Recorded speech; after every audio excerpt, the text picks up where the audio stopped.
Not at all. I guess.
I pledge allegiance to the flag of the United States of America and to the republic for which it stands, one nation, under God, indivisible, with liberty and justice for all.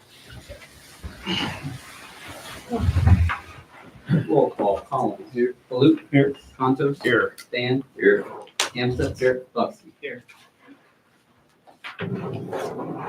The two sets of minutes that we have to review. The first is from the regular council meeting on 3/17. Those minutes were sent out. Any amendments? Hearing none, minutes stand as approved. The second were the minutes from the council work session of 3/24. Any amendments to those? Hearing none, minutes stand as approved. Takes us to public speaks. Stephanie? No. Kathy? Yes. Mayor, I'd like to find out about our dispatch phone number for my residents at Hope. When they call, it goes directly, you have a choice to call the chief or the sergeant. We don't have a dispatch number anymore to call for an officer to come to their apartment. Yeah, it should. Yeah, absolutely. It should be the same number, but I don't know if something changed. So we had some computer issues last week. I Right. think when they reran the telephone lines that they got them crossed. So they're supposed to come in tomorrow and we should have that fixed by tomorrow. So when we call 488-9435, it's gonna go to a dispatch. They don't Yes. have to choose. Nope, that is correct. Because my residents, they're older people, and they don't understand this. When Nope. they think, you need an officer, Yeah. they want somebody to show up. They Sure. don't want to have to leave a message and wait for somebody to. Yep, Call. absolutely. Yeah, we apologize for inconvenience. There were some issues last week, and we think it's just a byproduct of those issues. So we should be able to get it fixed. And then the next question is, that pole that was put in down on Orchard at Hope? Yep. What's that gonna be for? That is going to be a speed limit sign. You've probably seen them in Louisville as Yeah. well. Basically a sign to tell people what their current speed limit is, what the current speed is versus the limit, and then telling them to slow down. And So it's all the way, if you come off of 44. Yeah. It's all the way to the allotment. Yeah. The speed doesn't happen down there at the allotment. It happens on that stretch going through. So by the time they come off of 44 and go down, they're gonna see that and they're gonna slow down at the end of the property. They're not gonna slow down between there. I mean, It I should- just think it's a wrong spot for it. I don't know. That's my opinion and that's the residents' opinion. what we were trying to do. School buses are the worst. School Speeding? buses. School buses are terrible, Yes, driving. they are. They are awful. Amen. They take that curve, I swear to God, one of these days they're gonna tip over that little loop there. Okay. So, yeah, just an FYI. I appreciate That's all. the insight. Thank you. All right. Mr. Showalter. I'm good, maybe. All right. Ms. Riggs, I believe you're here to speak on the grant side of things. Yes, sir. Yep. And of course, Mr. and Ms. Dordo. Sue, anything for you? No, sir. Carol.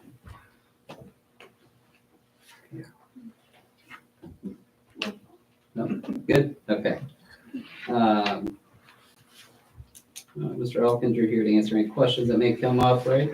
Correct. Ryan Hughes. Yes.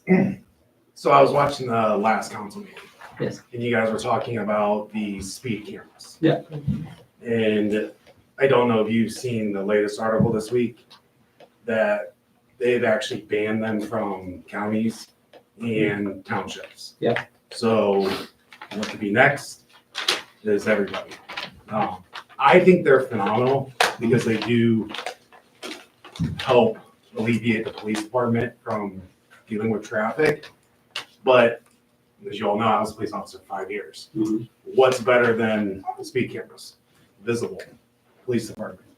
People out there actually doing it. Yeah. I think running a special detail once a week or twice a week, you have somebody that's all they do.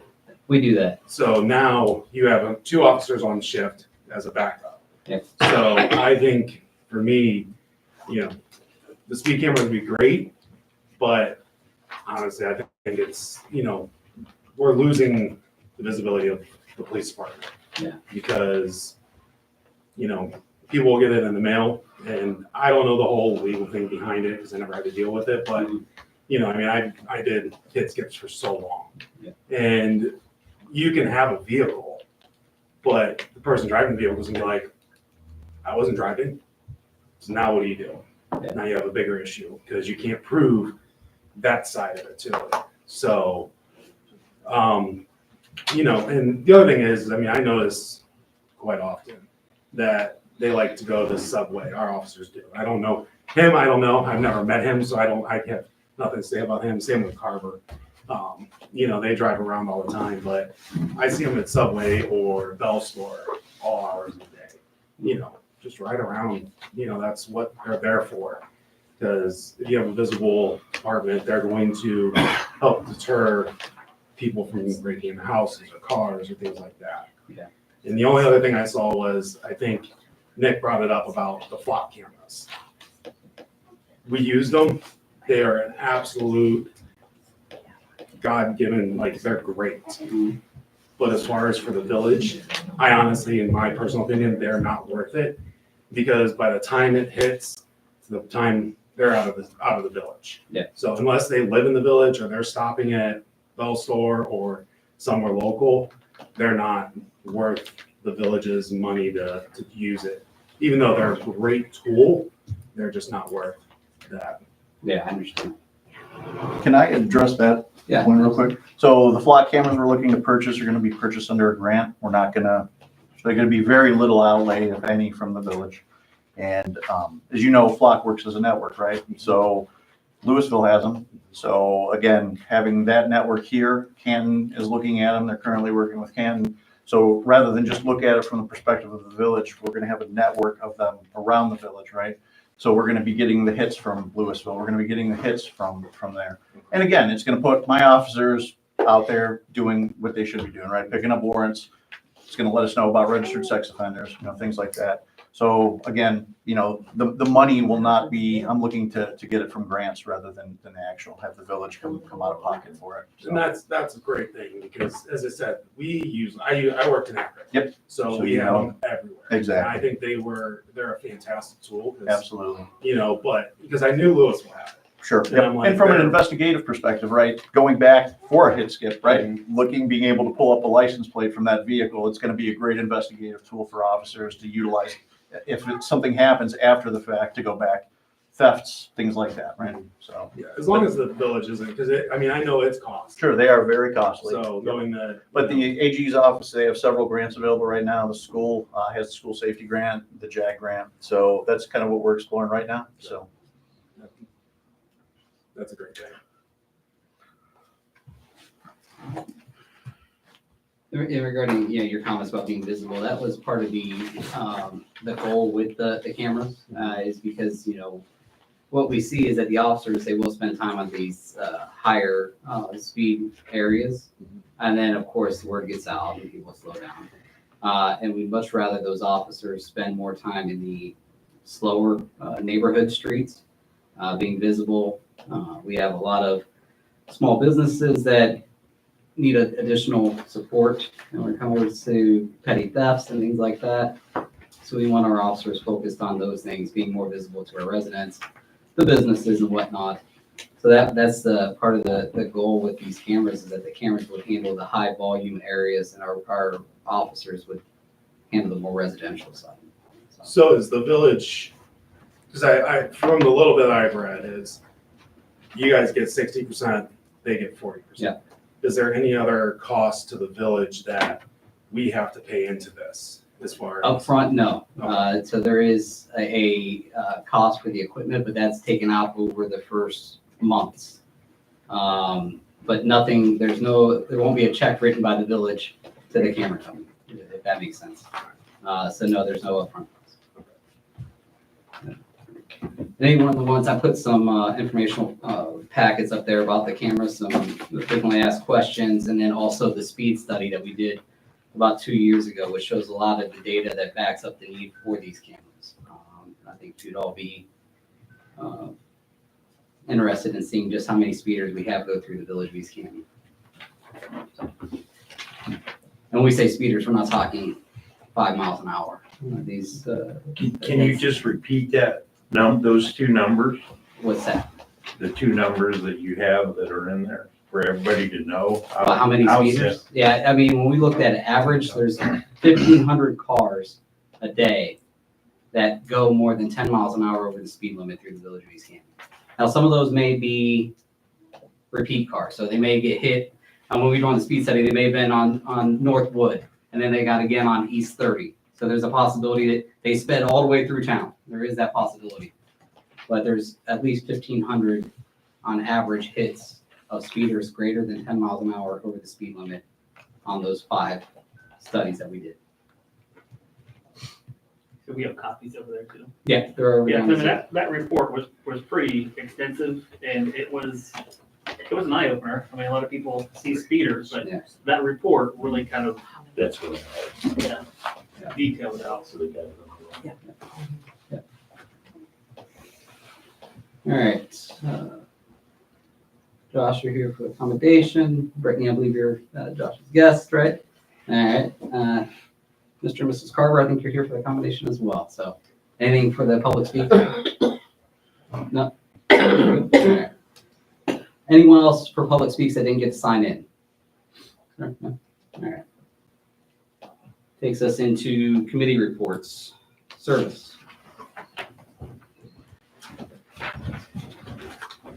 So the roads, we have a paving project that's ready for approval tonight. The total for that paving project is $74,980. A little bit of reference where we're gonna go with that.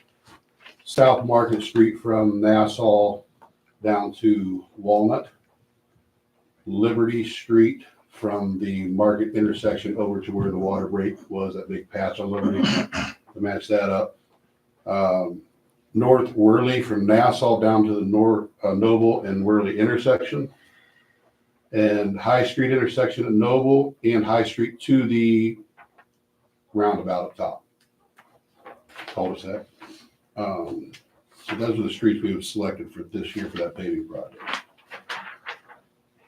That's in addition to fixing all the holes and all of that as well, right? Yeah, this is just our main paving Yeah. project. We'll still be working on it.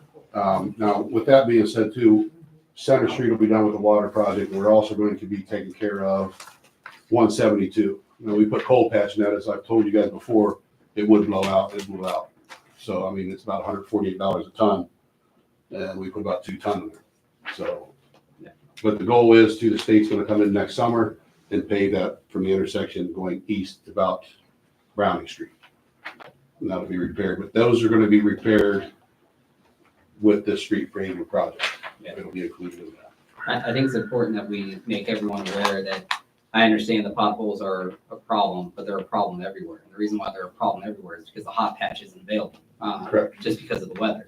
So as Administrator Boyle mentioned, we could put cold patch in all day. It's not going to stick. It's not going to stay. And we've tried that. We did it this year. And it's basically throwing money away. So bear with us until the hot patch is available and we get those holes fixed. Absolutely, absolutely. And then with that being said, we got some catch basin and pipeline replacement project going on. That's on your agenda for tonight to approve. That's $29,419.45.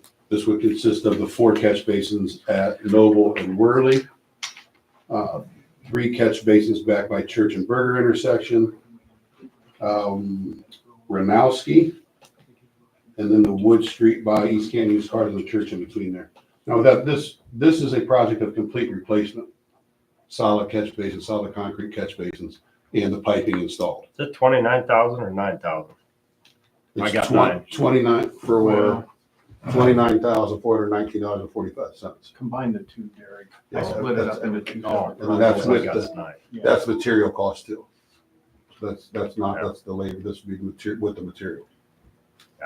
But if you're all right, and you'd like to back up to the pavings, you're requesting a motion for that one. So Okay. if we could talk about that one quick, council, before we move on.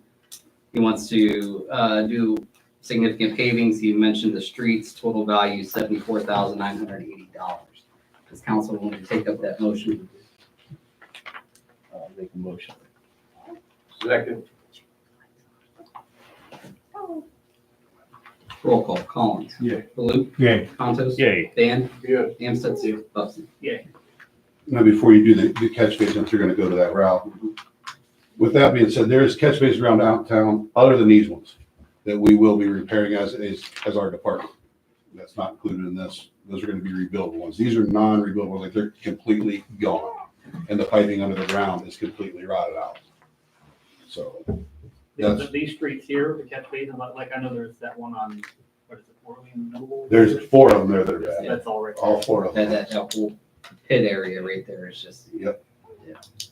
You're not, just my question, you're not wanting to try doing this yourself, Henry? Well, there's no way I can, because with the piping and everything, to shut that intersection down with my guys being part-time, only 4 hours a day, tearing that intersection up, and plus keeping up with mowing that's gonna be coming up and everything, there's no way I'd be able to do it myself. Now, rebuilding the other catch basins around town, absolutely, and there's plenty of them for us to do. Intersection, so. Yeah, I can set 2 guys out on that, 2 guys mow. But with this, it's all hands on deck, and I'd fall behind or I wouldn't be able to complete it in the day with the guys I have, so. That's why this was created. Gotcha.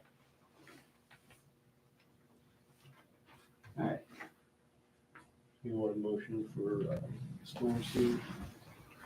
Yeah.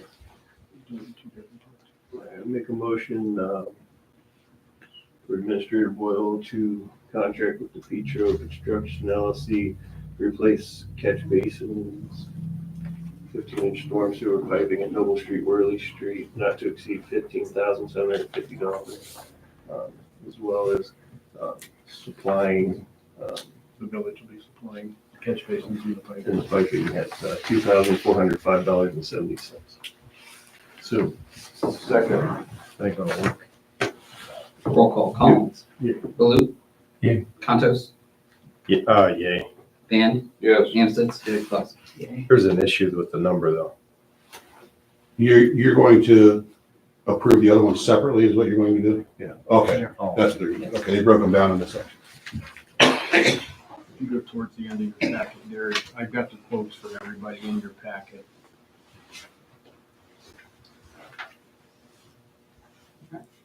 I'll also make a motion for Administrator Boyle to contract with the Petro Construction LLC to replace catch basin, miscellaneous catch basins around the village for a price not to exceed $9,425, and village supply pipe at $1,838.75. So. Second. Roll call, Collins. Yeah. Baloo. Yeah. Contos. Yay. Dan. Yes. Amstutz. Buxton. Much appreciated. I'm sure the residents will do, look like the state around here, there with all these cones. It's crazy. Appreciate that. So then, street department replaced the red traffic lights, the intersection of Wood and Walnut as well. Put the base of the pole up for the new digital speed limit sign on Orchard that was mentioned earlier, waiting on supplies, which I did get today at noon, UPS to us. So we'll be able to complete that sign on Orchard and start the process of the one on Noble, hopefully this week. Plows and salters have been removed for the trucks for the season. Underwater, not much. We just we turned the metrics into the village. The village turned into metrics to the EPA, so that's completed. Under parks, the restrooms at the parks have been opened. The inspection of the park equipment has been complete. The restroom roof has been completed with steel roof. It's done. We had two old weed eaters, and we bought 2 that I reported to you before. Troy, one of my employees down there for the service department, made 1 good one out of the 2 bad ones, so that was good. So now we have 3 total weed eaters, without disregarding the other one. Under zoning, I've written 3 permits since we last met. Any questions? Thanks, Henry. Thank you. Takes us to safety. Chief Hartman. So, past few weeks, you gentlemen saw our call numbers. I sent them all by email. If you haven't looked at them yet, you should have them in your emails. We've been focusing on traffic. We've had a number of accidents over the past 2 weeks, so we've been kind of stepping up our traffic enforcement in those areas. In addition to that, we put together a special detail to work on retail theft, and we're going to continue to do these special details every so often as time permits us to, and availability of officers. In addition to that, we've been working with a collaborative. They're going to have a couple people come out sometime when I can schedule some time, and they're going to work with us on getting our evidence room in order based off of best practices, and also we're going to try to review what the company had that came in here to look at the evidence room process, see what they did, and try to get something moving going forward. And then again, we've just been reviewing policy and procedure and working on straightening and organizing and getting rid of paperwork that we no longer need at the department. So in addition to that, I have some awards to give out. So I'd like to do that this evening, if that's okay right now. So I've got some remarks typed up, and I appreciate you guys letting me take the time to do this. People always focus on the negatives of policing, it seems like, anymore. And, we've got some positives here tonight that I want to pay special attention to. So I've got two officers with us that basically between the two of them, they have 100 years of combined police service. I know how I am, and I know once my 30s, I'm out, right? So to stay any longer than that, these guys definitely deserve some recognition for that. So today we're going to gather and celebrate two extraordinary individuals who've dedicated their lives to keeping our community safe. First, I'd like to take a moment to recognize Frank Dordo. He's been patrolling the streets here in East Canton since 1973. Yes, you heard that right. Frank served us for an astonishing 52 years. That's longer than most of us on the department have been alive. And I often joke with Frank, the only person I know is him that could write a memoir that says how to stay in shape for 5 decades while chasing bad guys. But in all seriousness, Frank's done it all, from responding to calls in the middle of the night to being a friendly face we see at community events. Frank's truly worn every hat in the department, and let me tell you, he wears them well. I mean, look at this guy. I've never seen him in a uniform, and that's something else. So, it's and what I want to focus on too is it's not just about the years, right? It's about the heart Frank brings to his work. Frank's always gone above and beyond to make sure we feel safe and secure. He's a knack for turning tense situations into moments of laughter, which is no small feat when you're dealing with the public as well as personalities of a small police department like ours. Frank has been immeasurably helpful since I started, and for me, he makes work feel more like being with family than with coworkers. So, Frank, for your assistance in service, thank you, and I'd like to present you with this award tonight. So, this is a Lifetime Service Award for you, Frank. Basically recognizing your 52 years of police service and your dedication to the community.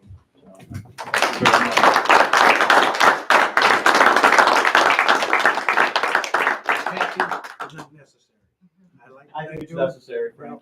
I like Thank what you. I'm doing, but as long as you let me stay, I won't do it another year or two. You can stay as long as you want, my friend. Thank you. You deserve it, Frank. So it's going to bring us to our second honoree tonight. I'm talking about Larry Carver. Larry Carver's dedicated an astounding 48 years to law enforcement, and for the last 7, he's been here at East Canton with us. Now, 48 years might seem like a long time, and frankly, it is. But let's not forget that Larry started in 1977. It's a time when the biggest technological advancement in the world was the introduction of the cassette tape. Yes, Larry was around when disco was king, and the only thing more challenging than catching a criminal was convincing your colleagues the polyester bell-bottoms you were wearing had style. In his almost half a century of service, Larry's seen it all. He's faced challenges that would make most of us run for the hills. He's dealt with everything on shift, from high-speed chases to the occasional disagreeable meatball sub. But through it all, he's shown unwavering commitment to the police department for the past several years, the citizens of East Canton.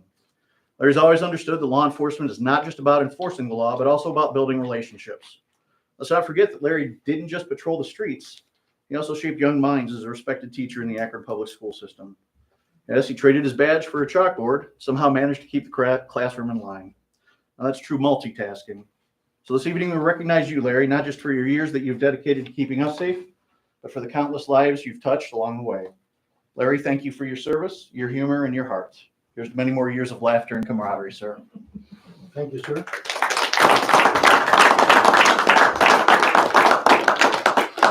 Now, Frank, don't get excited. In all honesty, These are participation awards for old people.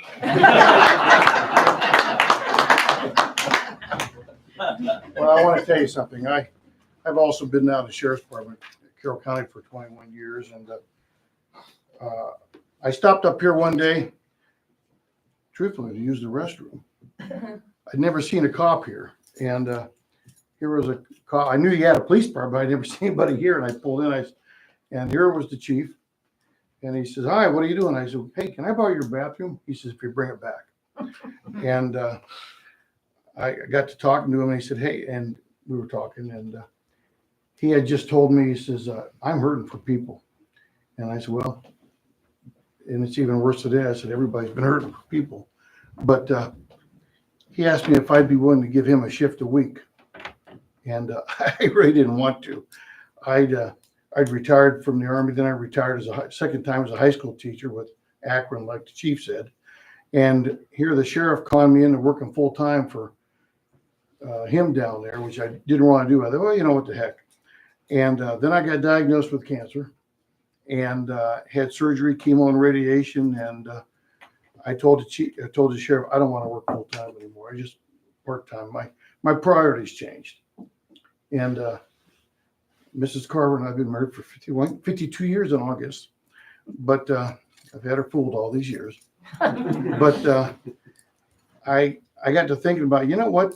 When you're at the sheriff's department, there's only 2 cars out in the entire county. You're just running nuts from one end to the other. And I stopped in one day, and the chief was here. And who knows I'm here? Anyway, I said, you know what? I'm interested.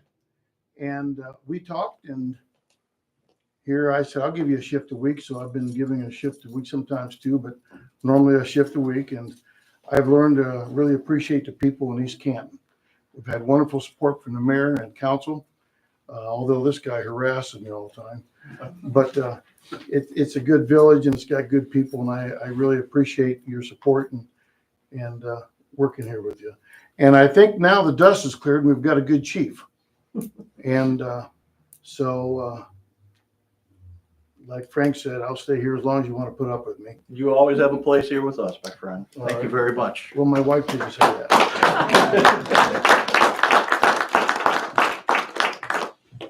And last but not least, ladies and gentlemen, council, fellow members of our community, tonight we gather to honor a remarkable act of service and compassion.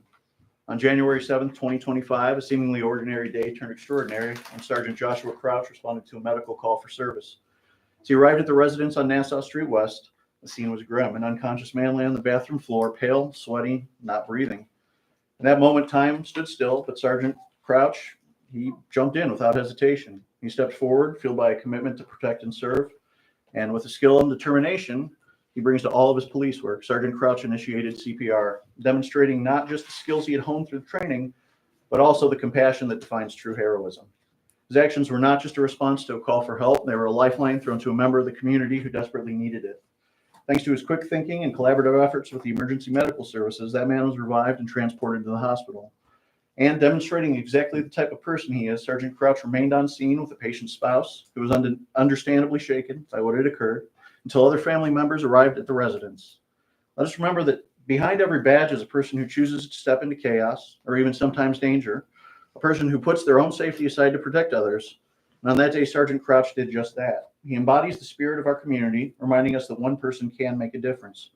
As we recognize Officer Crouch today, let us also be inspired. Let us carry forward the spirit of service and compassion in our own lives, remembering that by working together, we can create a world where every act of kindness can save a life. Sergeant Crouch.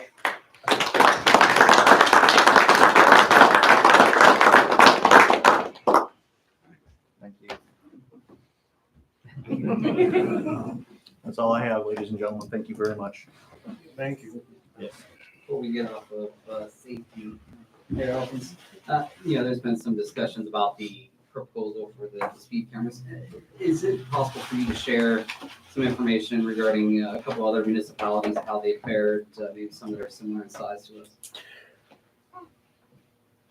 How they fared? I mean, But as far as like reducing speed, and there were some that question the effectiveness of the cameras as far as, you know, how many people still speed after Sure. the first year and whatnot. So there were a couple really good comments, questions. I'm not sure who made them with regard. If I can address those, I'd love to address those real quick. So there was a question about banning. You know, is that the next evolutionary step in the state of Ohio for banning traffic cameras? One of the reasons. So the answer is no, and here's why. Because Ohio is a home state. It's a home rule state. So villages and cities have home rule authority to enforce and use photo enforcement as a means of speed control. It's actually been ruled 4 times in the past 20 years in the Ohio Supreme Court that the state is not permitted to ban traffic cameras for cities and villages. Because townships and counties are not considered to have home rule authority, that's why they did that, and that's why they couldn't do that. So incidentally, that whole process came about at the last second. There was a ban in counties and townships in the House bill. We successfully lobbied police departments as well as others successfully lobbied to have it removed. It was removed from the House version. It was put in the Senate version. It was removed then. The day they were passing it, somebody threw it back into the Senate version and it got adopted because they didn't want to go through the conference. They were under statutory limitation to get the transportation budget passed. So that's essentially what happened as it related to village or counties and townships. But no, they cannot be banned from villages and cities. That's been ruled on 4 times in the Supreme Court. I absolutely agree with the officer or the individual that made the comment about, you know, people do slow down when they see officers. Absolutely. What you'll find and what you'll learn, and we do this in my community and every other community that has cameras, you end up with the resources you needed because people are actually speeding. It feeds itself. So you end up finding that you have resources to do both, have the cameras and create special details that allow the department to be present, not just on the main roads, but as the chief mentioned, in the neighborhoods, adding to the factor and the ability to fight and reduce speeding. So 100% right. The more visible your officers are, the more officers you have, the more you can do that. So it doesn't replace officers. It actually augments and supports them. There was another question about folks arguing that they might not have to pay.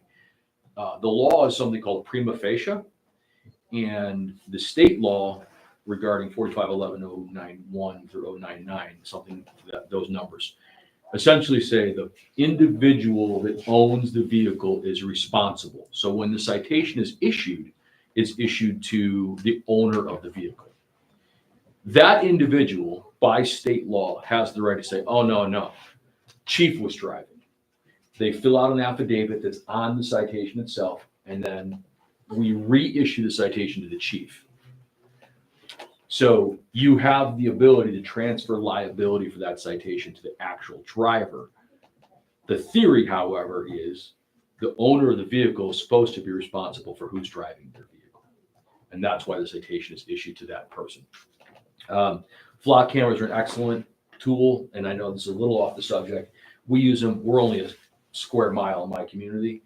But the chief mentioned a network. In my community, there was an individual that followed his neighbor onto the freeway and then murdered him on the freeway. They were driving down 77. That individual went from murdering his neighbor, traveling eastbound. He was heading toward Mentor, planning to go kill his own father. Flock cameras, because of the network, caught him, and they were able to arrest him before he could get to kill his father. So even though they may not get the individual here in East Canton, it's going to help get that individual from doing something potentially life-threatening. As far as, I'll just give you a couple examples. As a mayor myself, we've had cameras for roughly 10 years. In addition to that, I have cameras in about 11 communities. I did bring some numbers with me for just a couple of those communities, including our own. We have fixed cameras in my community, which is the proposal that's in front of East Canton.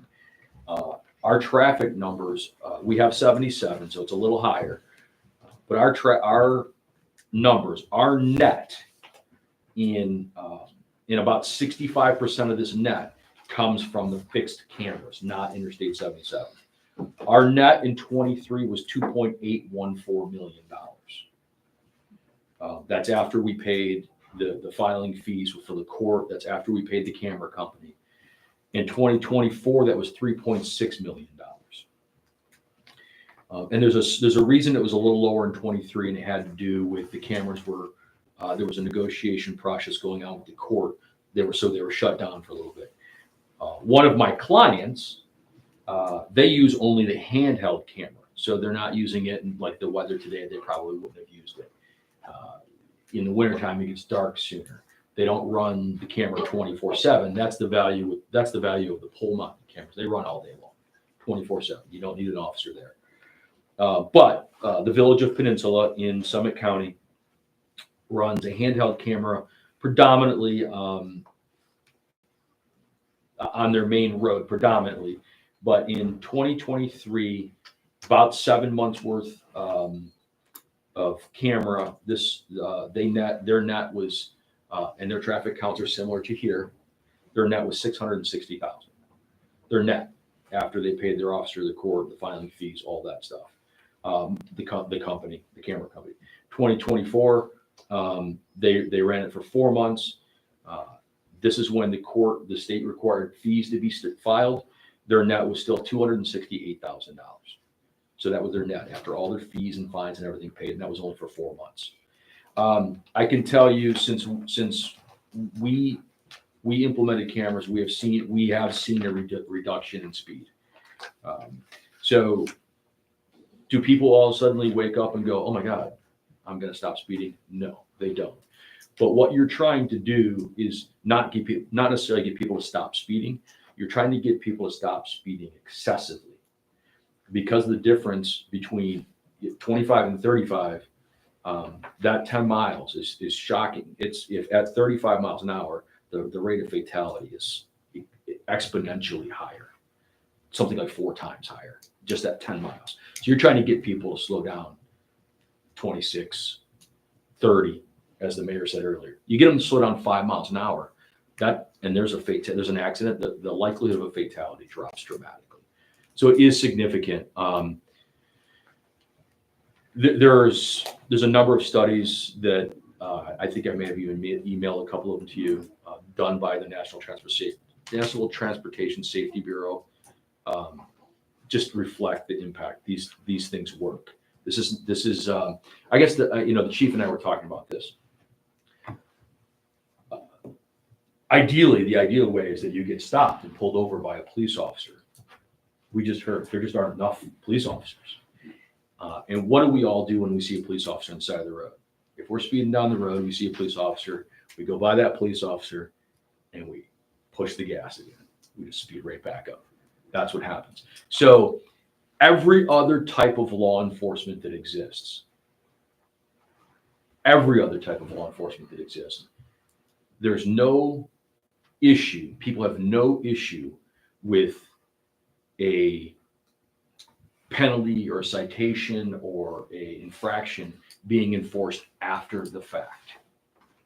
Somewhere along the line, this notion has developed that speeding is the one that must be enforced on the spot, or it's not valid to enforce it. I can assure you, if you're driving through my town, you take 77 North and you drive through my town, you get to my town and you can see the brake lights coming on as people slow down from doing 80 on 77 to 65, 66, 67. You can actually see it happening. So a lot of people, unfortunately, think they're entitled to do whatever speed they want. And that's what the institution and implementation of cameras will do. And yeah, people are not going to get a ticket for 5, 6, 7 days. But you know what? Next time they come through town, they're going to go, I really don't want to get another ticket, so I'm going to slow down. And that is what happens. So hopefully that's what you were. Any questions? I'm happy to answer them. Any questions from council? No, thank you. Very good. Thank you. All right. Anything else for safety before we move on? All right. Takes us to judicial.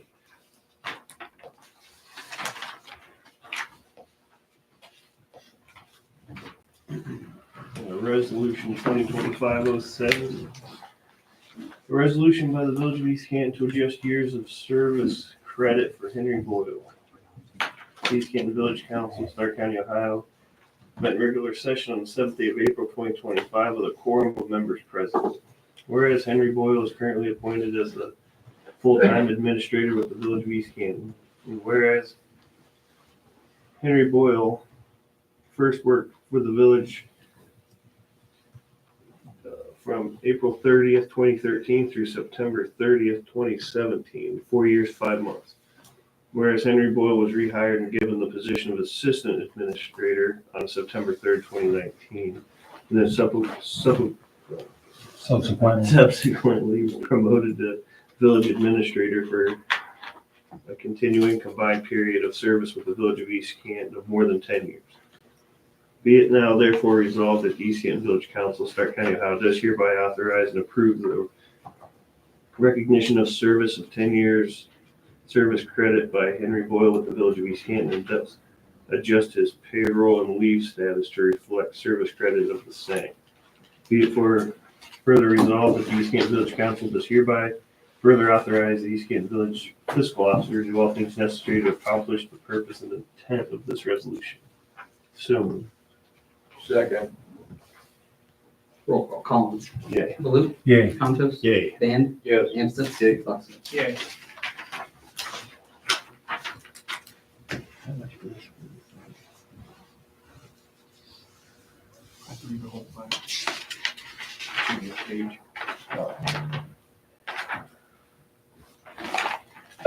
Ordinance 2025-11.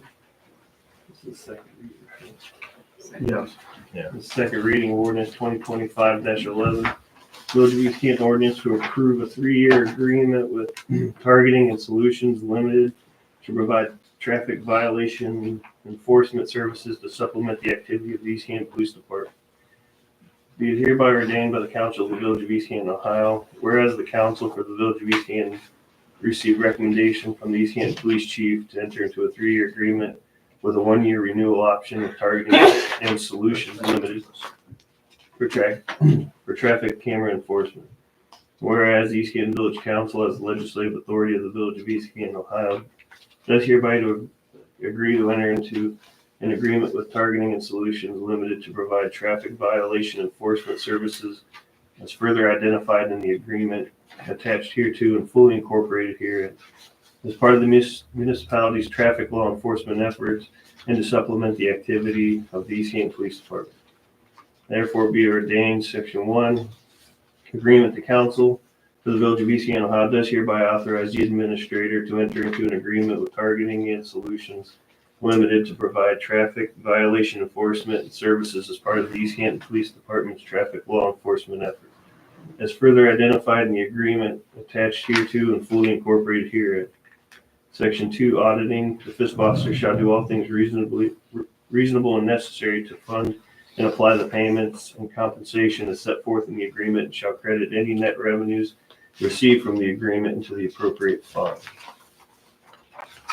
Be it further ordained that this is found and determined that all formal actions of this board concerning and relating to the adoption of this ordinance were adopted in an open meeting of this board, and that all deliberations of this board that result in such formal actions were in meetings open to the public in compliance with all legal requirements, including Section 121.22 of the Ohio Revised Code.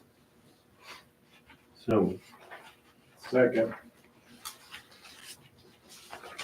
Roll call. Collins. Yay. Baloo. Yay. Contos. Yay. Van. Yes. Amstutz. Yay. Kowalski. Yay.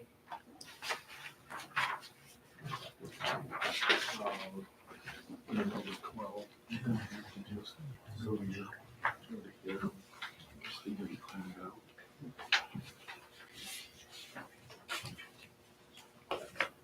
Just read. That's the second reading. You just read. Just the title down there. all right, we got second reading ordinance 2025-12. Village of East Canton ordinance to adopt an amendment to the Village of East Canton, Ohio Basic Code to authorize traffic enforcement with Targeting and Solutions Limited to supplement the Village of East Canton Police Department traffic enforcement. Be it hereby ordained by the council of the village of East Canton, Ohio. Whereas the council for the village of East Canton received a recommendation from the East Canton Police Chief to enter into a 3-year agreement with a 1-year renewal option with Targeting and Solutions Limited for traffic camera enforcement. Whereas the East Canton Village Council has a legislative authority for the village of East Canton, Ohio.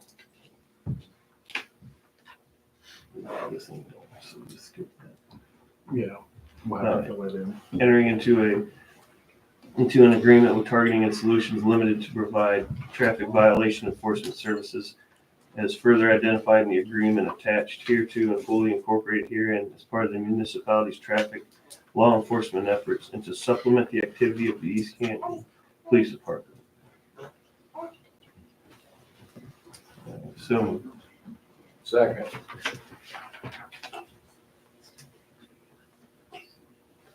Roll call, Collins. Yeah. Luke. Yeah. Contos. Yay. Van. Yes. Amstutz. Yay. Buxton. Yeah.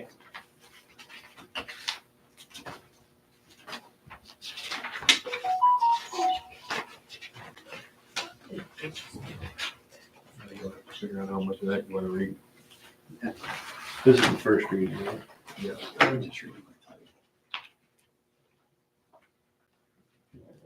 First reading ordinance 2025-13 by title only, an ordinance by the village of East Canton to amend the East Canton Village Employees Handbook. So moved. Second.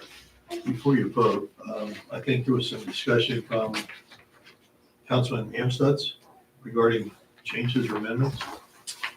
Page 4, we talked about taking out the 6-month requirement for full-timers to get the benefit of receiving holiday pay. But it's still in there. Yeah, I think we talked about having that removed, I think it just needs to be updated. Under the observed holidays section, second bullet, point should be removed based on discussion.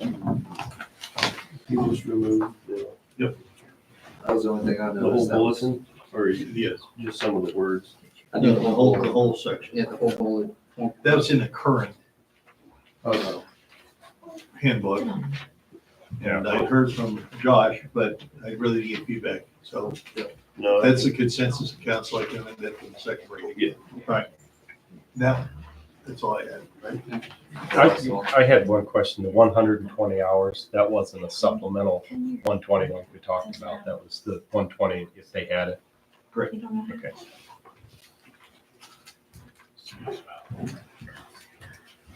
All right, so we have standing motion Collins with Contos as a second. Roll call, Collins. Yeah. Luke. Yeah. Contos. Yay. Van. Yes. Amstutz. Buxton.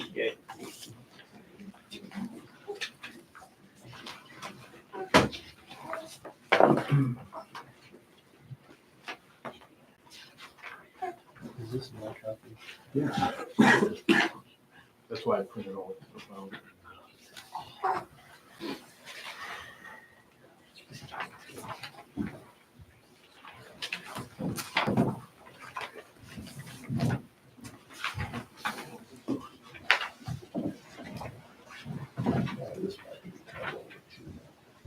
Yeah.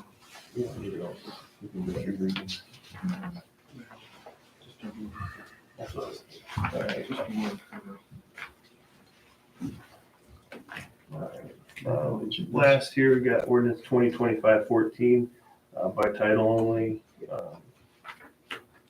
Ordinance by the village of East Canton to amend the uniform allowance and purchase policy for the East Canton Police Department and the East Canton Service Department. So, Second. We wanna, And again, before vote, Councilman Buxton has a comment. yeah, so there's a couple things that I thought we should update, like the reimbursement section 2, we're gonna remove before receiving any lump sums, we're gonna remove the lump sums. So we don't want them to think that they're gonna get a lump sum necessarily, we want them to use uniform. Now let's read, before receiving any uniform credit, just strike the 2 words lump sum. Correct. Yep. And then the other thing I wanted clarification on, and I think Charlie clarified that, on the section 4, where it talks about, second paragraph, police chief or administrator. upon review. Yes. Yeah, top of page, yeah. Yes. So I just wanted to clarify, I apparently was misreading that to thinking that the fiscal officer is physically making that purchase for the employee, but that's not the case, correct? I mean, it's still getting approved, but said employee is still making their own purchase. In my opinion, it should be a PO that the employee can take to the store, the approved store, make the purchase. Okay. Without the fiscal officer having to write a separate PO for each. And I'll ask both Chief Hartlib and Administrator Boyle to step in, but correct me if I'm wrong, but as I understand from the chief, there'll be a set vendors and set uniforms. Correct. The employee would go to that vendor, pick out the item, report back to the chief, here's the item I bought. Chief will verify that A, it's on the approved list from the approved vendor, and B, that they have money in their account. Then we'll sign off on the PO for the fiscal officer. Administrator Boyle, I think, will do the same thing with his staff, correct? I usually call Kurt and ask how much each individual has on their PO available before I let them go out and do it. But I mean, they're only gonna go to certain vendors where you have a PO in place. Correct. Have a That is blanket correct. purchase order, they go just to That is that correct. vendor. They're not gonna be going on Amazon or Walmart or anything like that. Right. But Kurt doesn't have to actually go up there and sign off on the item. No, like I said, usually I call Kurt up, ask how much the employees have, and then that employee wants to go out and buy something.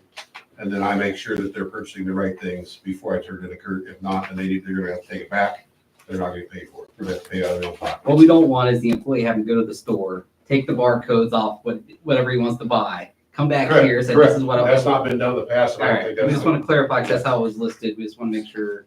Yep. But, yeah. And then the only other thing I was looking at, I mean, I know we talked about this during our work session, but as far as when you earn and then the annual renewal, so we discussed like it can't exceed the 8 or 400, whatever, for part-time. But on the first day of the following, for the full-time employee, completion 1 year, meaning if they started in January 15th or whatever, they may go 23 months without receiving the additional. Yeah, I just want to make sure we clarify that. Are we still okay keeping that 1 year? Is there any thoughts about reducing that to 6 months or something? So somebody doesn't have to go potentially 23 months without getting another uniform credit. I think the concern was if you hire an officer in November and he gets his $800, if you make it the first of the year, that means in January, he gets another $800. I think that's what we were trying to avoid. Right. So it is potentially feasible that if you hire somebody in February and they get their $800 uniform credit, they don't get another $800 until January of the subsequent year, which would be 27. 23 months. Yeah. So my thought was, do we want to reduce that to 6 months or something? Or is everybody okay with just saying it could be 23 months of, just depending when you start? Isn't that what you said happened? You could end up going that long. Yeah, and that's just how it was. Then we got 2 more readings. Yeah, that could be kind of a pain in the butt. I think that in that situation where it could be 23 months, that seems excessive. Right. The fact is, we know if somebody started in February, They put a cap at 18 months, you know, as long as that subsequent period doesn't extend past 18 months, something like that. yeah, something like, some other clause. I mean, I think that's still a decent allowance for somebody, but as far as. Just hire people in January. I just thought that was a little extreme as far as that. If we're gonna have that benefit to have a uniform allowance, then. Well, again, and that's kind of why my initial thoughts were we have them sign a contract if they take that right off the rip, right? So, and then you can just do the rolling calendar year from that point, right? So if they say a contract, they're gonna stay with us for a year, they stay with us for that year, that's paid back, and then they can kick into their uniform allowance after that, right? So. Right, plus, I mean, I get it, if somebody's working at any place, you're getting paid. Sure. So, I mean, if you need to replace your uniform or whatever, then you're getting paychecks to do that as well. So they can help contribute, but that was just a side note. I mean, when I was part-time, I just washed my uniform every week. Nothing wrong with that. You know? Just worked or- All right, so we have a standing motion with a second by Hemsted's. Everybody go with roll call? All right. Collins. Yeah. Blue. Yeah. Contos. Yeah. Dan. Yes. Hemsted's. Buck. Yeah. Anything else for your district? Nothing. Thank you, Council. Takes us to grants. We have a special guest with us today, Miss Donna Riggs. She is an independent contractor for writing grants. She has 14 years' experience, so I think she might have some wisdom to share with us. Ms. Riggs? Thank you for having me here. I appreciate the opportunity to help you with any of your grant needs that you may have. Grants are a way to solve problems. They're not necessarily free money. Most people go into it and say, well, we just want the money, but we have to know what for and why. That's the important thing of grants. There are federal grants, state grants, and local or foundation grants. They're all different sizes. They're all different amounts. They're all for different things, and it depends on what your issue is or the problem is that you're trying to resolve. Depends on where I go looking for the grant. Some grants are large, some are very small. Some projects have more than one phase that you may have to go through in order to complete the project. If you have a $5 million project, the grant may only allow $1.5 million, or they may say you have to apply again a second or even a third round to finish that. They may also require a certain percentage, depending on the size of the community, the size of the project. Anywhere from 5%, I've seen up to 65% may be required as a match. Like you said, I've been doing this for around 14 years. I've written grants that are literally only 2 pages long, and I've written grants that are 50 plus pages long. So the price of the grant, my prices range anywhere from $400 to $1,200, roughly. It's based on per grant. I don't ever guarantee any grant will be awarded. There's no way to do that. If someone tells you a grant's going to be awarded for sure, don't count on it. All I can do is do my best, and what I like to do is research the grants to make sure that it's a good fit for the project first. Because I don't write grants just to write a grant. I want to make sure that it's a good fit for hopefully getting awarded and getting the project solved. I am more about the people in the project than I am about the profit. Okay? I like to work as a partnership with the community or with whoever the person is that's in charge of the project. I may not be able to find a source for a grant, but if you come up with a source and say, hey, what do you think about this? I'd be happy to look at it and say, yes, it'll work, or no, there's no way that's going to work. If you have any questions, I'd be happy to answer any questions. And I'm sorry, you said you're local? Yes, I live in Canton. Canton. I grew up in East Canton. Yeah. I mean, I think that's helpful. I think the idea is for us to locate, or like the chief or administrator, figure out what type of grants we want to go after, and then kind of get you involved in that case and see how in-depth it is. But yeah, that's great. I've written a lot of different grants. My largest projects have been for construction for new fire stations. I've got a few of those in the works right now. Up near Toledo, I've got one up there. I've got 2 in Toledo County, and I've got 2 in Belmont County right now that are pending construction. I've also written, like I said, small grants just for safety supplies. I've written JAG grants. I have written police department, food pantries, medical facilities, grants for missions for medicines and things like that. Administration.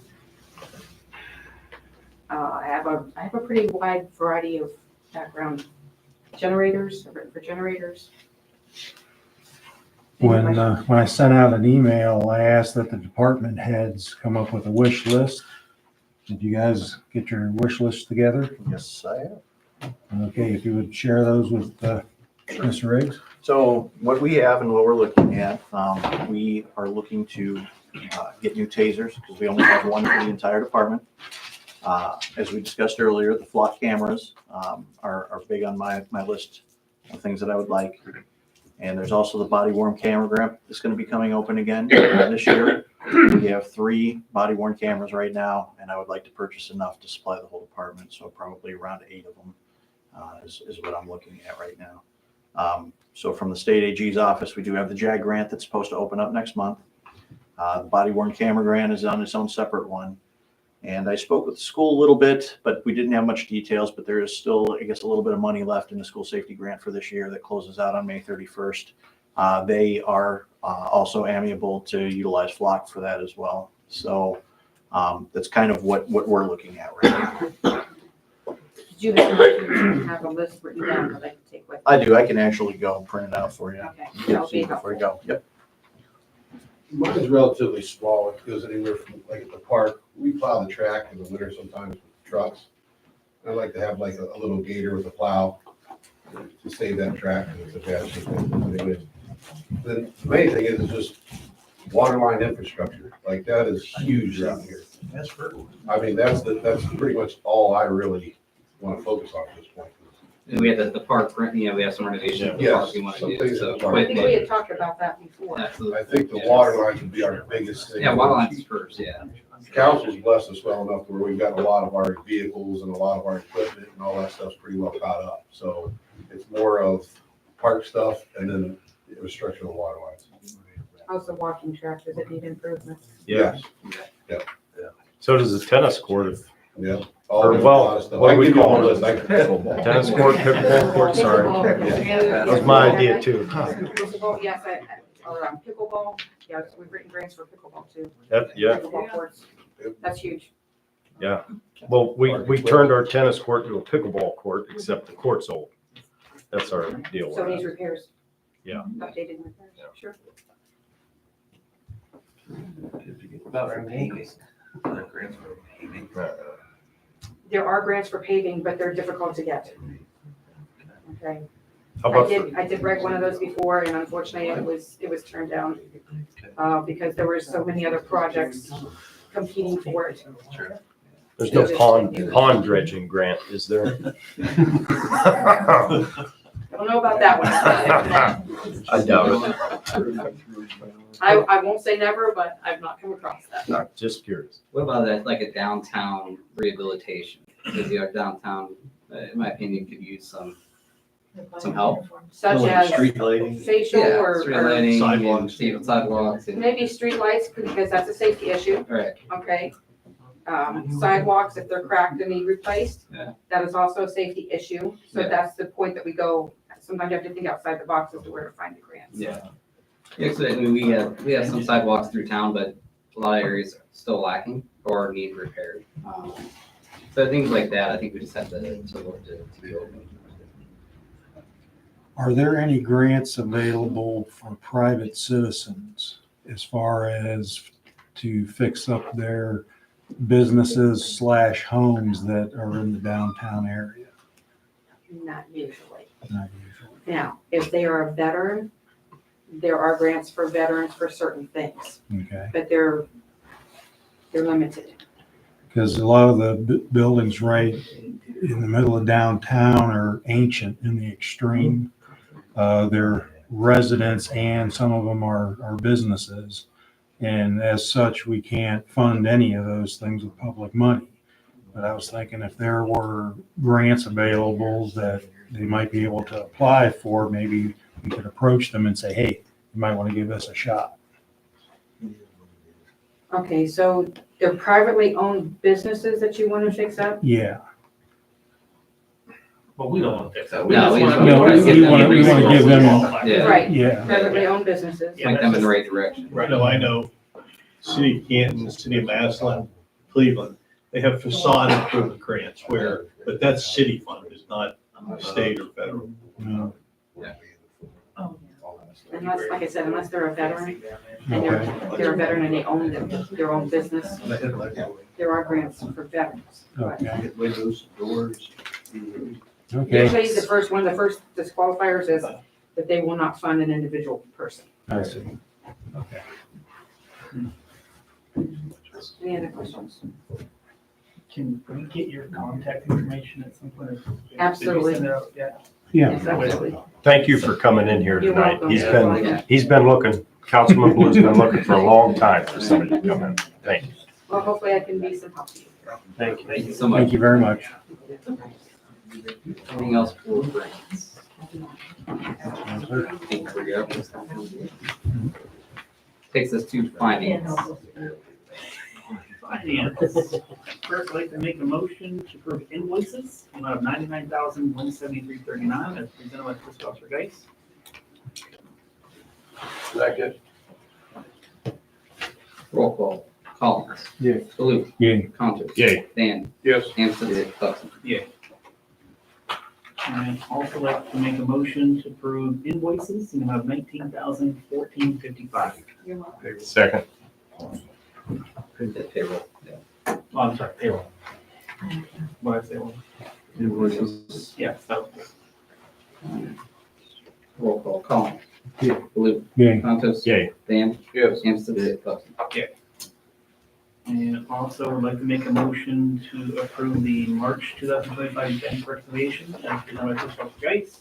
And I'll pass a couple things on to be decided to.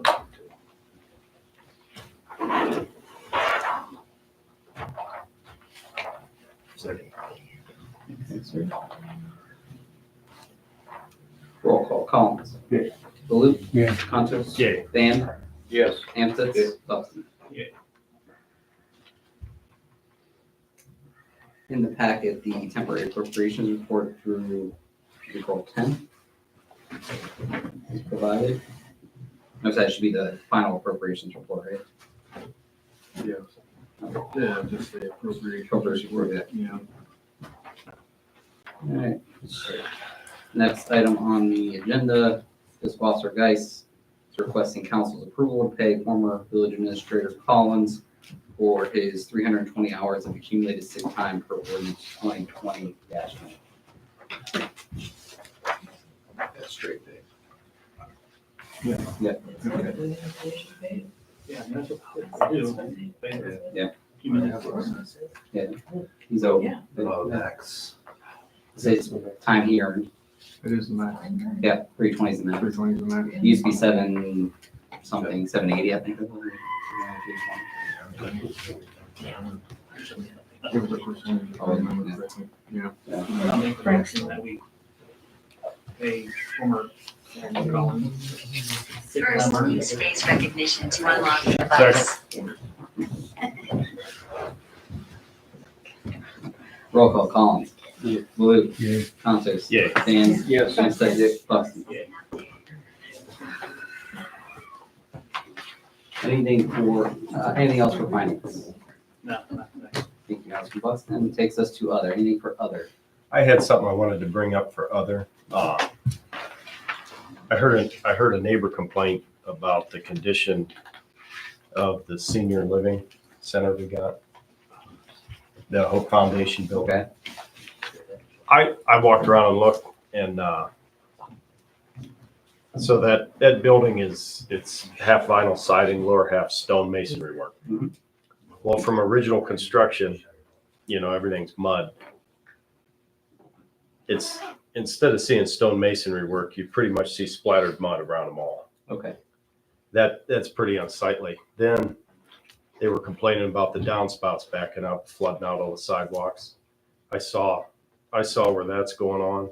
What else do I got wrote down here? A lot of bare spots in the grass, and it doesn't look good. It doesn't look like the person collecting the money from the tenants cares at all about that building.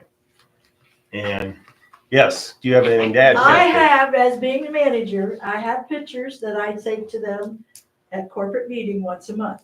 They are What's aware happening? of all the issues. Yeah. I've been called on the carpet about Mr. Wright doing the letter to them and an email about the building. Yeah. It's not that they don't care, they don't have anybody to do it right now. They can hire somebody. I know, and I have told them that. That would involve It's spending money been, though. it's been addressed at corporate office with all my pictures. So Kathy, what do we have to look forward to? Send them a letter. They don't listen to the property manager. Who are And you? nobody in defense, I know they pay me to work there, but. Yeah. None of the residents are complaining about the different coloration of the They ought to bricks. be. So I know they ought to be. I don't even live there. I'm complaining about it. You gotta get up awful close to see it, because you I can't can see it from the road. road. I can see it from a mile. Whatever, but anyway, they know about it. I have addressed it many, many times. Henry, So we just- unless Mayor Spencer sends them a letter. Yeah. It's not gonna get done, because they don't wanna listen to me. Henry, let's take some pictures. Let's draft a letter. I'll get it sent out. All right. I took pictures of the wall and took it to them last week. and How bad's that it flood out? They said the doesn't downs, flood. There's I heard the certain- downspouts are backing up. It's flooding. No, out. they're not. Sidewalks are. No, there's a couple low spots. There's a low Yeah. spot in the front and a low spot in the middle of the property that the sidewalks get flooded. Okay. So it's not, no, it's not flooded. Okay. So, yeah. Henry, if you can just work with Charlie, we'll get a letter drafted up and we'll get it. I'll sent. get you our property maintenance Yeah, code. exactly. But what I would say though, is that if we're gonna crack down on them, You there's got a lot other of properties places, in this there's village. village that are worse than what Hope's And all I senior ask center is is. that we're consistent. That's all I ask. I got a soft spot for the elderly. I get it. I'm the same, but if we're gonna hold them to a standard, I wanna make sure we're holding everybody to that same standard. Yep, And yep. that's all I I, agree. there's some consistency. So the complaints of the discoloring of the building and the flooding?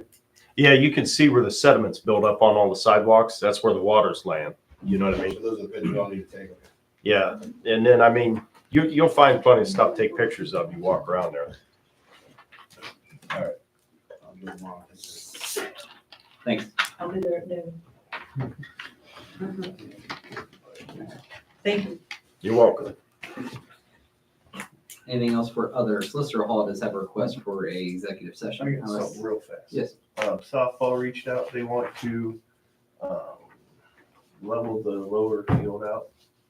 So they were gonna reach out to Henry for help with. I told Mrs. Hamilton to contact Henry in the winter, when the ground is hard. They called today, they just want approval. They're gonna get with Henry to order the flume that they need. They got the help to do it, the equipment.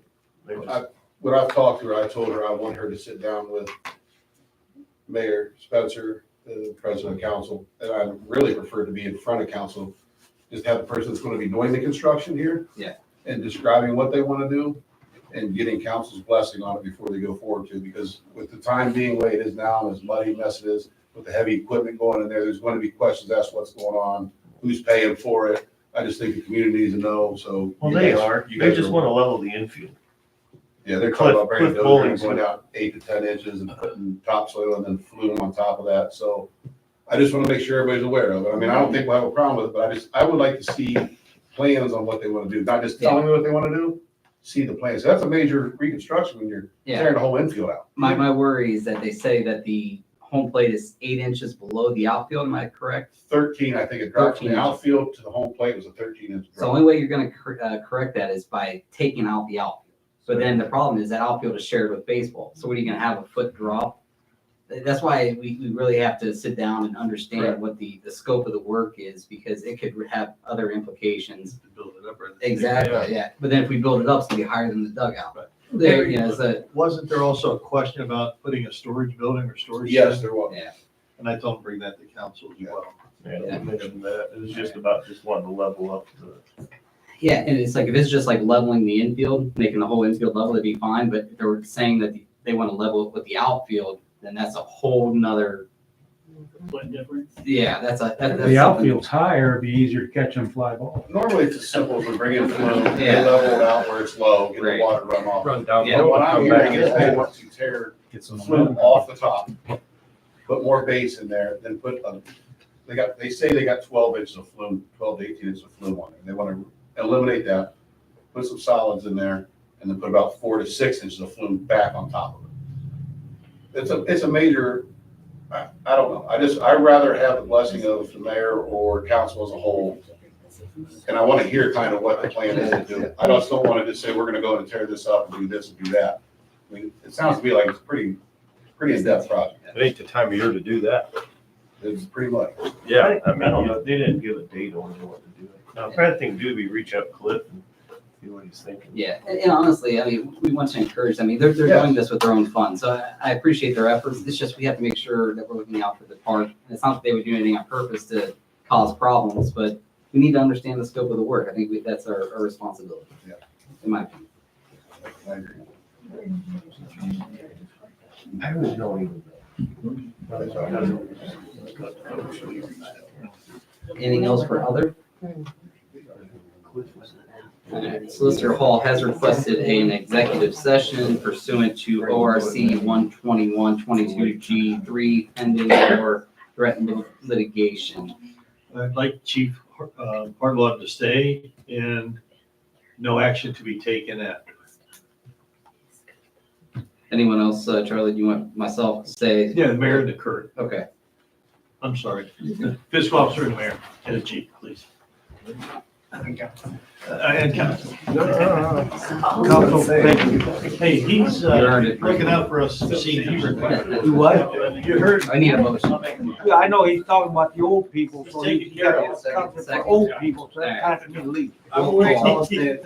Roll call, Collins, Take care, bro. Blue, Here. I'm waiting Contos. to see that. Here. Hey. These are pictures that I Van, took Van. of the property. Hamptons. With me every month to the court. I got And they- Five. they've